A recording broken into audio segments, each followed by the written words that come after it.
Hello, gorgeous life flow, my Earth and I fam.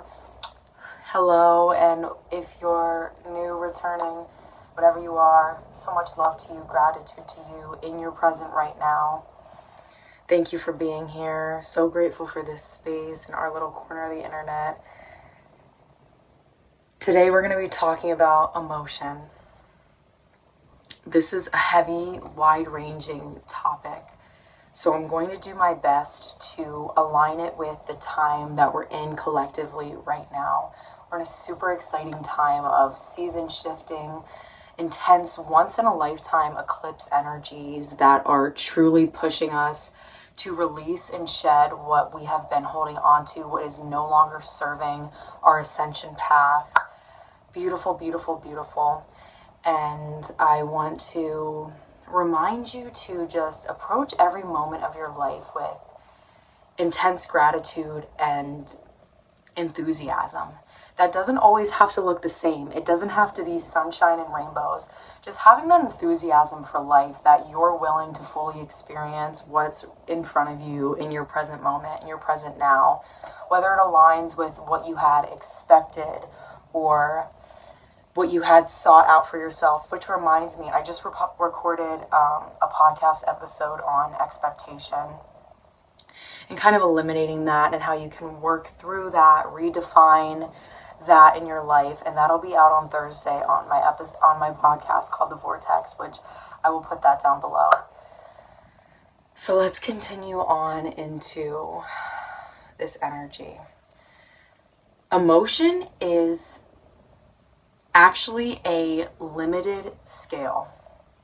How I've come to understand it is that these emotional energies are actually of limitation. You have access to, as a human being, the same emotional scale as everybody else. We're all experiencing this emotional scale. What changes is the way that we assign meaning to those emotions, to those energies, the way that we process those emotional energies, and the way that we move through them. We're going to start off with fear as an example for this. So you have experienced fear. If you've experienced it once in your life, you've had a taste of how it will appear in the rest of your life. What changes is your level of awareness and the way that you respond to it. That brings immense power back to you as an individual because you already know what you're going into. What you're looking to change and shift is the way that you maneuver your presence through the experience.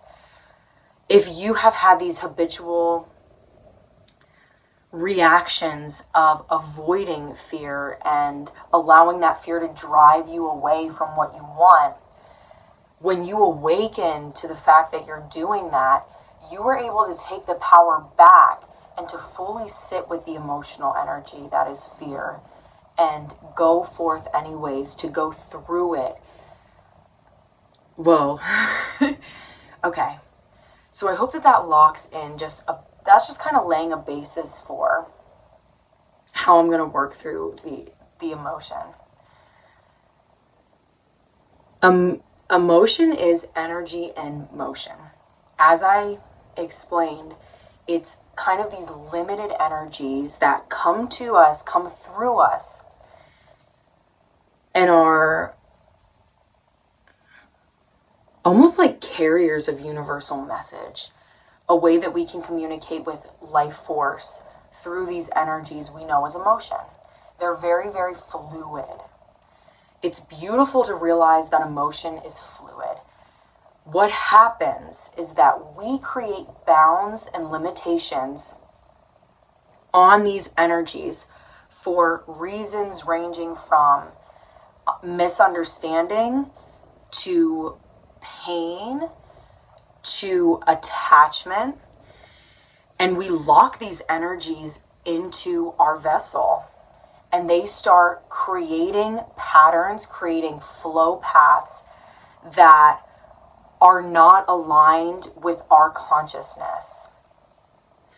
And that's why many patterns, many actions are all guided by emotion. That's not how we maneuver through life. That's not the purpose of emotion. Emotion is not meant to be driving. Emotion is kind of a byproduct that we experience through our own creations, through God's creations, through us. When we do this, when we resist the flow of life, it throws everything off.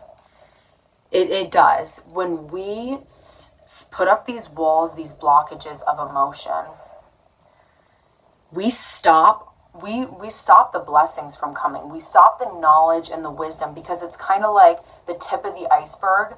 We clinch onto the tip of the iceberg rather than allowing our wholeness to go all the way through and see the whole picture.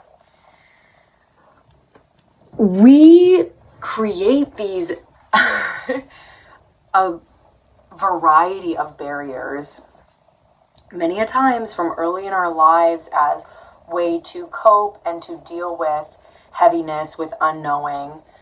And that's the importance of mastery, is that you are able to find ways that work for you.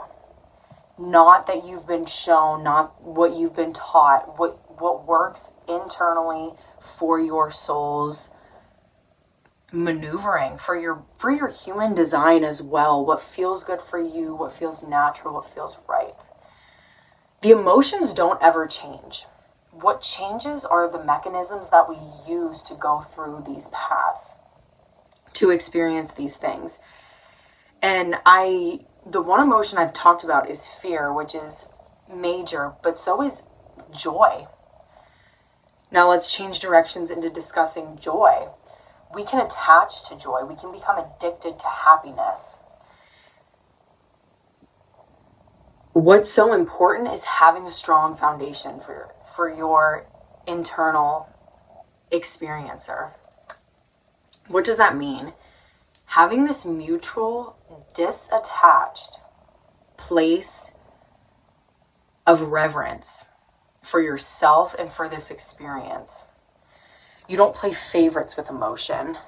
You don't try to control what emotions are invoked in certain experiences. An example of that is you have a friend, and when you're with them, you are constantly joyful, happy, dopamine hits, excited, it's great, it's great, it's great. You will start associating that emotion with that person, and you will start producing those emotional reactions, those emotional happenings, even if their energy is not naturally creating that for you. Let me know if that made sense.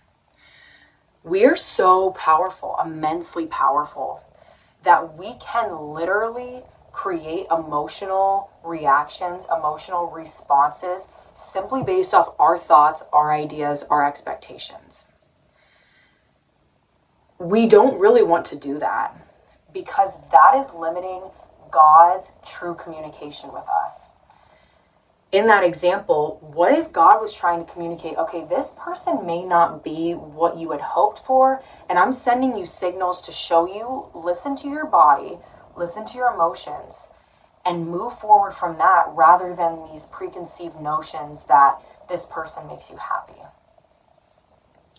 This can apply to not just people, to things, and it reinforces that truth of fluidity in life, that things are ever changing, that our perceptions are ever changing. And that connects again to these blockages, these barriers, these limitations that we put on energy that is meant to be temporarily coming through us. And we form attachment to them. Safety. So much safety in known emotion. Even though we know the whole scale of emotion, we learn it from a very young age, we understand the whole scale, there's still that element of surprise when we're faced with certain emotion, with certain energies.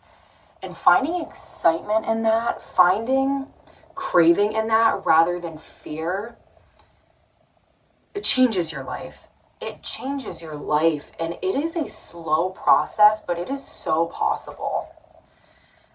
It's one step at a time in just truly accepting God's truths.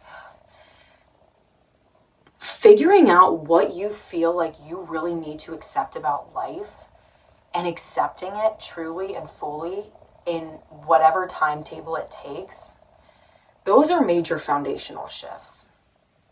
We can't control our emotions. We can't control what energies come through us.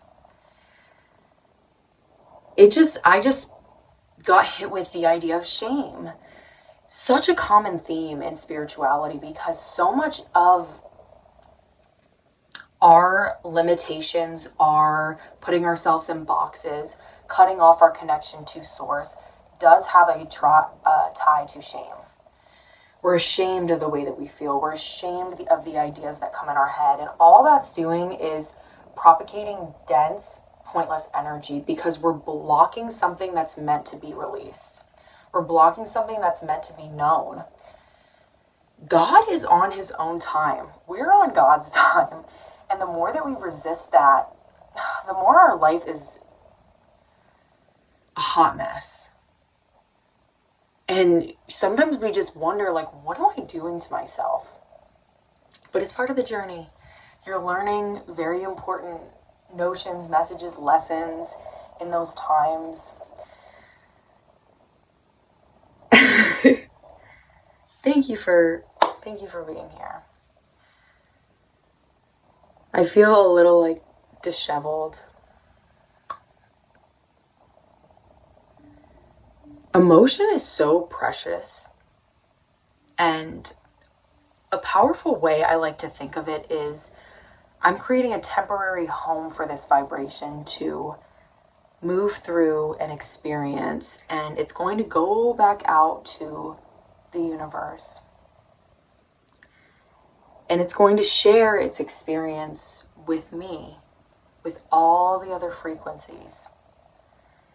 And from there, I'm going to be directed towards a certain trajectory, or a certain trajectory is going to be directed towards me, and I'm going to experience the fallout of that experience.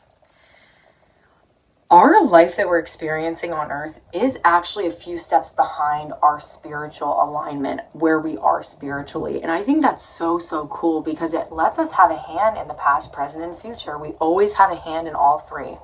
That's what God's teaching us to master as well, in knowing that you are ever present. You are not limited to one space, but you have to be strong enough to direct your attention consciously and creatively in order to maneuver fully through what you're experiencing, where you're at, where you're meant to be.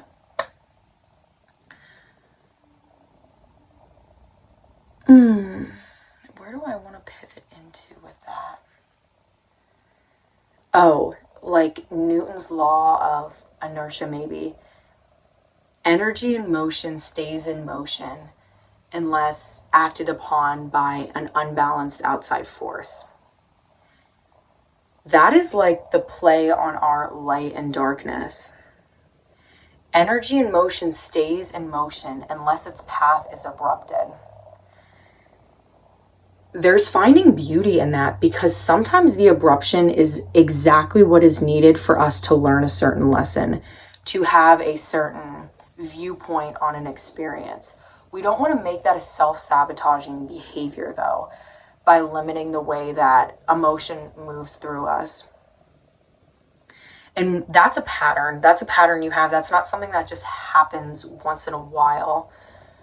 We create these patterns for ourselves that are known. It's like, this emotion's coming. We know it's coming, so we're going to take the proper action to resist it from going where it needs to go. This is exactly why we experience toxic patterns play out in our lives with people, things, because it's the way that we're coping with the energy that it's carrying. It reveals something to us that we don't want to see, and we're going to send it on this certain path that we know exactly what it's doing, we know exactly how we're going to feel, and then it's going to leave, and then it's going to come back. And when you are in those states, oh my gosh, the greatest thing that you can do, you can only love yourself out of them. I remember I mentioned that last time, but you truly can only love yourself out of them, no matter how ashamed you feel, how embarrassing it is, how much time you feel like you've wasted. In order to elevate through it, you have to love yourself even in those dark times. That's exactly what God is asking you to do. Can you love yourself now? Will you love me here? And realizing that the basis of all of our life experiences come down to the way that we deal with energy and motion.